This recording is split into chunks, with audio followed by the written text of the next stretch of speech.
From his bizarre comedic role in Mordecai to playing a character unlike anything you've ever seen in Tusk, these are Johnny Depp's worst roles. I've got to start with Johnny's role as Charlie Mordecai in 2015's Mordecai. It's a film that involves angry Russians, the British MI5, an international terrorist, and an eccentric art dealer, all racing to track down a stolen painting. Rumor has it the painting contains a code to find millions of dollars in lost gold. And I want you to imagine Depp with a mustache that's so over the top you'd think he was a circus ringmaster. Charlie's a broke British art dealer caught in a web of absurd situations, and he's desperately trying to weasel his way out. Depp's stab at a British accent had all the authenticity of a knockoff Rolex. It was that painful, and let's just say the movie crashed and burned harder than Johnny's marriage to Amber Heard. Depp's performance left audiences sitting in awkward silence in theaters around the world, and instead of laughs, all you heard was crickets. Speaking of awkwardness, how about we slip into something a little more 80s? I'm not talking about the cool parts with killer synth music and snazzy neon clothes. I'm talking about a flick that's so rare, it probably hasn't even popped up on your radar, even if you're a Johnny Depp mega fan. Ladies and gents, 1985's Private Resort.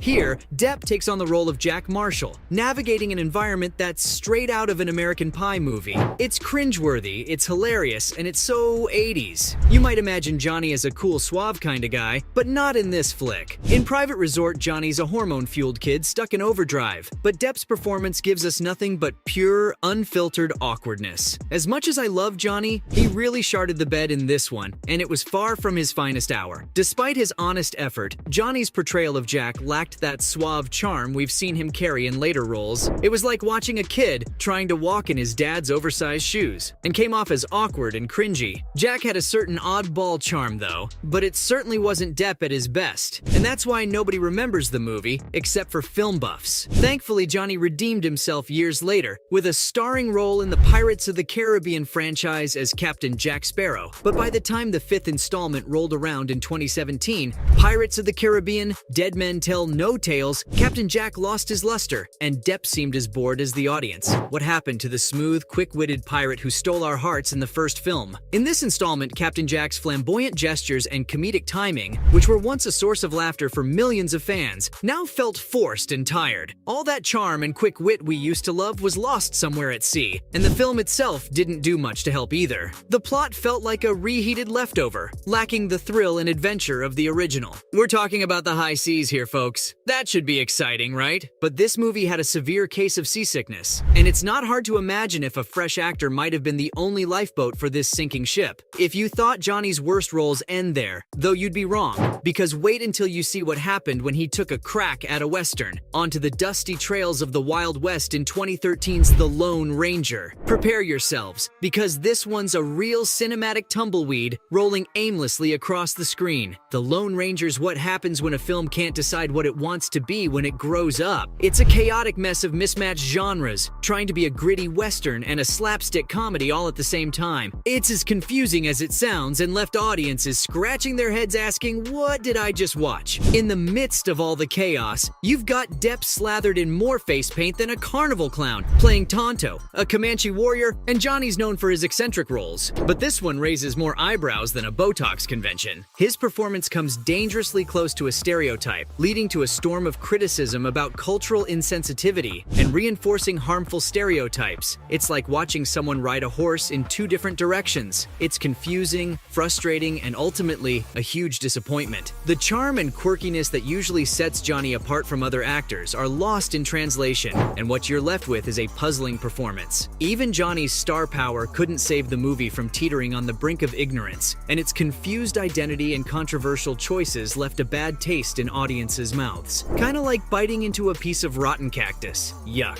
that's nasty. As I saddle up and leave the Wild West behind, you're probably wondering what's next on this list of crappy roles throughout Depp's filmography, so why don't we mosey on over into the realm of the supernatural with Dark Shadows? Back in 2012, Johnny stepped into the shoes of Barnabas Collins, a vampire who wakes up in the disco era after being buried for 2 centuries. So imagine Dracula in bell bottoms. That's how out of place this guy is. The movie had the potential to be an intriguing blend of genres. I mean, the plot was loaded with comedy, horror, and soap opera drama, but it turned out to be a misfire and a dud. It's like making a cocktail with too many ingredients, and you forget what you're aiming for in the first place. Johnny's performance as a vampire waking up to disco disco music failed to connect with audiences, and frankly, the movie's ambitious goal of merging genres resulted in a jumbled pile of crap that left audiences and Johnny himself feeling dazed and confused. So we've navigated the high seas, trekked across harsh deserts, and danced with a vampire stuck in the disco era. Where on earth could we possibly go next? How about a sharp turn into sci-fi territory with 2014's Transcendence? In this flick, Johnny takes on a different look, trading in his flamboyant attire for a white lab coat, playing the role of Dr. Will Castor, a renowned scientist turned all-knowing AI. It's like taking a leap from the pages of a comic book straight into a high-tech scientific journal. The concept? Absolutely promising. The execution? Well, that's where things go sideways. The film tries to wrap its digital fingers around some seriously deep philosophical concepts. Mortality, consciousness, the transcendence of the human mind, and its merger with technology. On paper, it seems like we're in for a thrilling ride, right? A philosophical roller coaster with neon lights and futuristic soundtracks.